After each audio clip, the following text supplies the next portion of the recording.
Welcome to Priya healthy சமையல். Priya healthy சமையலை subscribe பண்ணலைன்னா சப்ஸ்கிரைப் பண்ணிக்கோங்க. பக்கத்தில் உள்ள பெல் ஐக்கானை கிளிக் பண்ணிக்கோங்க. அப்போ தான் நாங்கள் போடுற ரெசிபீஸ் உங்களுக்கு நோட்டிஃபிகேஷனில் வரும். இன்றைக்கி நம்ம பார்க்க போகிறது சிக்கன் டிக்கா. அது எப்படி செய்யலான்றதை பார்க்கலாம். அதுக்கு தேவையான பொருட்கள்: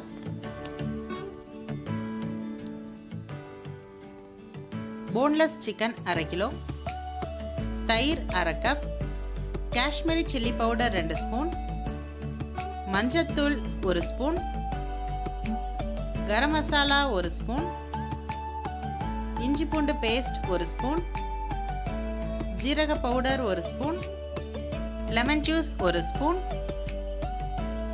கஸ்தூரி methi 1 spoon, chicken tikka masala 1 spoon, வெங்காயம் 1, கேப்சிகம் 1 கப், வெண்ணெய் 3 ஸ்பூன், எண்ணெய் 1 ஸ்பூன், உப்பு தேவைக்கேற்ப. ஒரு க்ளீன் பவுல் எடுத்துக்கோங்க. அதில் 1/2 கப் அளவுக்கு தயிர் சேர்த்துக்கலாம். அதோட ஒரு 2 spoon Kashmiri chilli powder, 1 spoon மஞ்சத்தூள், 1 ஸ்பூன் கரம் மசாலா, உப்பு, இஞ்சி பூண்டு பேஸ்ட் 1 ஸ்பூன், ஜீரக பவுடர் 1 ஸ்பூன். இதெல்லாத்தையும் நல்லா மிக்ஸ் பண்ணி விட்டுக்கோங்க.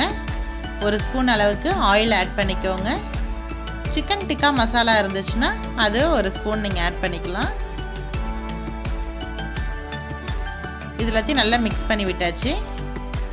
இதோட 1 ஸ்பூன் அளவுக்கு லெமன் ஜூஸ் ஆட் பண்ணியிருக்கோம். இதெல்லாத்தையும் நல்லா கலந்து விட்டுடுங்க.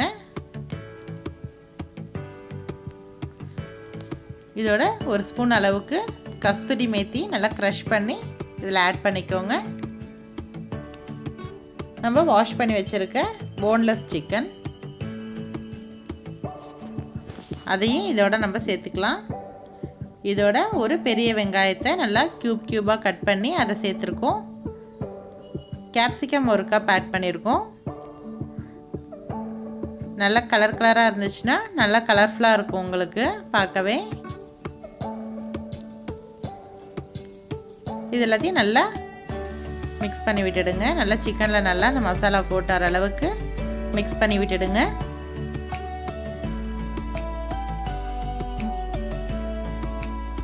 இதை வந்துட்டு நம்ம ஒரு மூடி போட்டு ஒரு 1 hour அப்படியே விட்டுடலாம், ஊறட்டும்.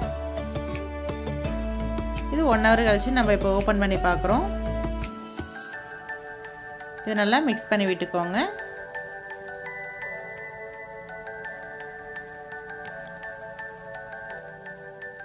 இதெல்லாம் நல்லா மிக்ஸ் ஆயிடுச்சு.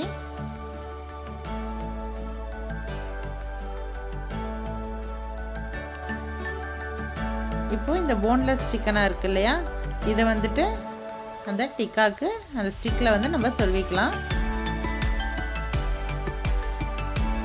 First chicken சொருவிக்கலாம். அப்புறமேல்ட்டு நம்ம கேப்சிகம், ஆனியன், அப்புறம் சிக்கன் அப்படின்ட்டு நம்ம எல்லாத்தையும் அதே வரிசையில் சொருவிக்கலாம்.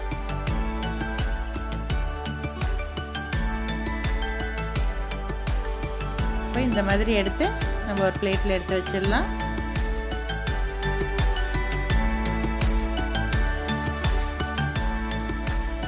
இன்றைக்கி நம்ம 2 ஸ்டிக் அளவுக்கு நான் ரெடி பண்ணி வச்சுருக்கேன். அதோட ஒரு லெக் பீஸையும் அப்படியே நம்ம அந்த பிளேட்டில் டைரெக்டாக வச்சிடலாம். இப்போ ஓடிஜி எடுத்து நம்ம 10 minutes ப்ரீஹீட் பண்ணி வச்சுக்கலாம். 180 டிகிரி செல்சியஸில் 10 minutes ப்ரீஹீட்டில் ஆன் பண்ணியாச்சு. இது நமக்கு இப்போ ப்ரீஹீட் ஆகி முடிஞ்சிருச்சு. இதில் ஃபங்க்ஷனில் போயிட்டு டிக்கான்ற ஆப்ஷனில் நம்ம செட் பண்ணிக்கலாம். இந்த நடுவில் அதை வந்து நம்ம ப்ளேஸ் பண்ணி வச்சிடலாம் மிடில் செல்ஃபில்.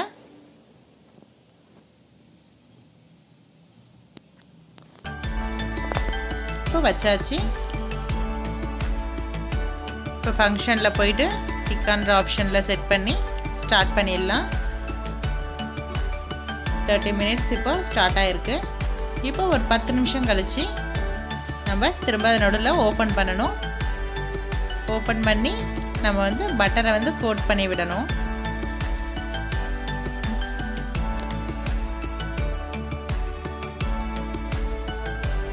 இப்போ இருக்கு இல்லையா, இது வந்துட்டு பட்டரை வந்து நல்லா ப்ரஷ் பண்ணி விடுங்க. அப்போ தான் வந்துட்டு நல்ல நமக்கு அந்த கலர் கிடைக்கும், நல்லா ஃப்ரை ஆகும். நல்லா எல்லா பக்கமும் போகிற அளவுக்கு நல்லா திருப்பி வச்சும் ப்ரஷ் பண்ணி விட்டுடுங்க.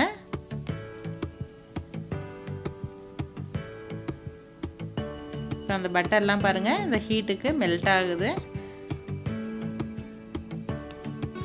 இந்த பட்டர் வந்து அந்த ஹீட்டில் பட நமக்கு நல்ல ஒரு கோல்டன் கலரில் மாறும். அப்படியே கலர் வந்து சேஞ்ச் ஆகும். இப்போ டைரெக்டாக நான் அந்த கிரில்லில் இந்த பிளேட்டில் வச்சிடுறோம், ட்ரேயில் வைக்காமல்.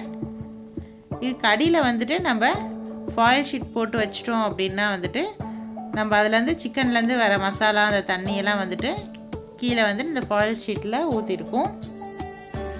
இப்போ உங்களுக்கு பார்த்தாலே நல்ல கலர் தெரியும், நல்ல கலர் வந்துட்டு.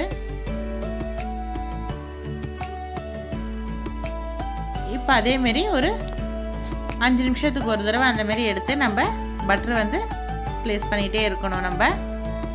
நம்ம பட்டர் அப்ளை பண்ண நமக்கு வந்துட்டு அந்த ஃபினிஷிங் கரெக்டாக கிடைக்கும். ஒரு 2-3 வாட்டி அந்தமாரி செஞ்சுருங்க. இப்போ வந்துட்டு நமக்கு டிக்கா வந்து ரெடி ஆகிடுச்சு. நல்லா அந்த கலர் வந்துடுச்சு பாருங்கள், நல்லா சூப்பராக டேஸ்ட்டாக இருக்குது. கூடவே நம்ம மைனஸ் வச்சு இதை சர்வ் பண்ணி சாப்பிட்டோம் அப்படின்னா சூப்பராக இருக்கும். உங்கள்கிட்ட ஓடிஜி இல்லை அப்படின்னா நீங்கள் வந்துட்டு நார்மல் தோசை தவாலையே வந்துட்டு மீடியம் ஃப்ளேம் வச்சு நல்லா மூடி போட்டு இதேமாரி பட்டரை வந்து நல்லா ப்ரஷ் பண்ணி விட்டுடுங்க. இதே மெத்தட்லேயே நீங்கள் வந்துட்டு தோசை தவாலை ஸ்டவ்லேயே செய்யலாம். இதை கண்டிப்பாக நீங்களும் ட்ரை பண்ணி பாருங்கள். லைக் பண்ணுங்கள், ஷேர் பண்ணுங்கள், மறக்காமல் சப்ஸ்கிரைப் பண்ணுங்கள். அறுசுவை நாவில் ஊரட்டும் ஆரோக்கியம்.